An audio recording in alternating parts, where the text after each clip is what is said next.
Okay, well, that was great. Thank you, Larry. With that leadership and passion for 5G, we are in great hands. And speaking of great hands, I'm thrilled that Ken is with us as CTIA's new chairman and the CEO of U.S. Cellular. I'm excited to hear your perspective. As the nation's largest regional operator, can you talk to us just a little bit about U.S. Cellular today? Wow, so it's the largest of the small. Got it. Yeah, so two seconds for those that don't know a lot about U.S. Cellular. Regional carrier, 22 states, 5 million customers, major present Midwest, Iowa, Wisconsin, Missouri, Oklahoma. Been in the business since 1985 as an operator, back to the original days of the first settlement. So been in the industry for a long, long time. Excited as can be about 5G.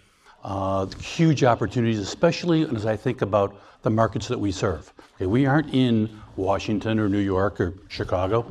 We're in Iowa, Des Moines, Cedar Rapids, and places well outside Des Moines and Cedar Rapids. And the opportunities that this brings. I mean, you were with me in Barcelona, right?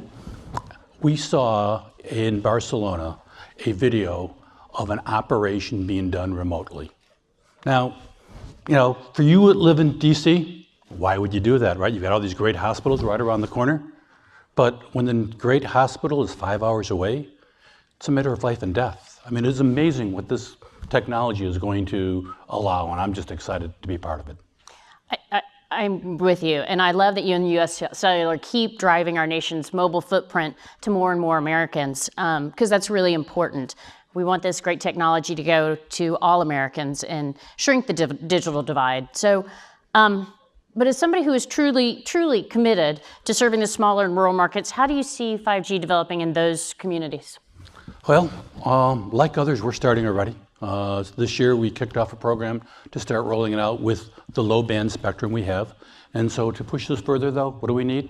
Like everybody else in this industry, we need spectrum, spectrum, and spectrum. And I think we have a theme. And when it comes to rural markets, it's got to be the mid-band. We need a lot of mid-band, and we need it right away. When we think about it, here in DC, if a cell site was able to cover, a square mile here in millimeter, probably cover 10,000 people given the density here. That same cell site, using millimeter wave spectrum in Iowa, it's going to cover 55.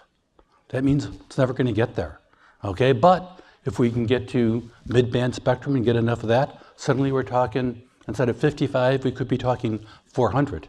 Doesn't mean that we get to cover every corner, but a lot more of that state is covered. And oh, by the way, that same thing happens in Kansas and Nebraska and most of the western states. So it's really important that we get access to spectrum and we get it with clear deadlines. The sooner we set deadlines, the more everything kind of marches to it. We are on message. It's all really great news. I do, and I think it's an important reminder that 5G is not just for the biggest cities. For us to reach our national objectives, we do need to get 5G to more and more communities, and U.S. Cellular is certainly critical in making that happen.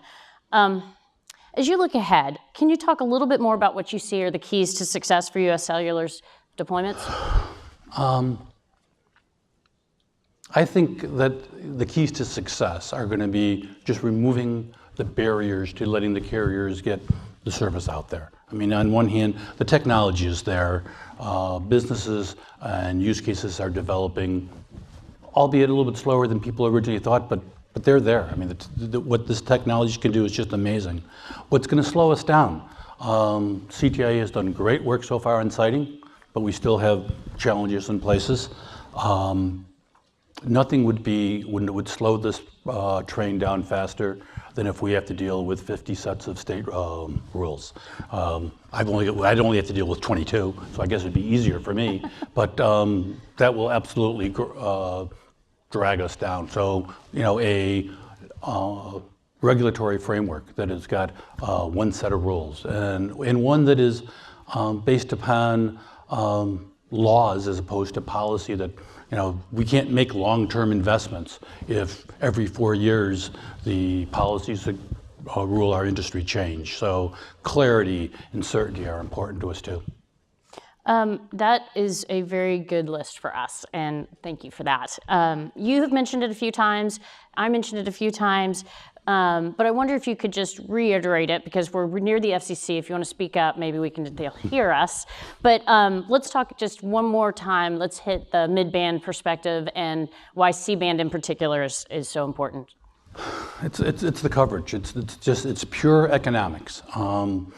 As great as millimeter is in very either densely populated areas or in very small venues, if we're going to bring the benefits of 5G out to the masses, at least in the markets that I serve, it's going to have to be with mid-band.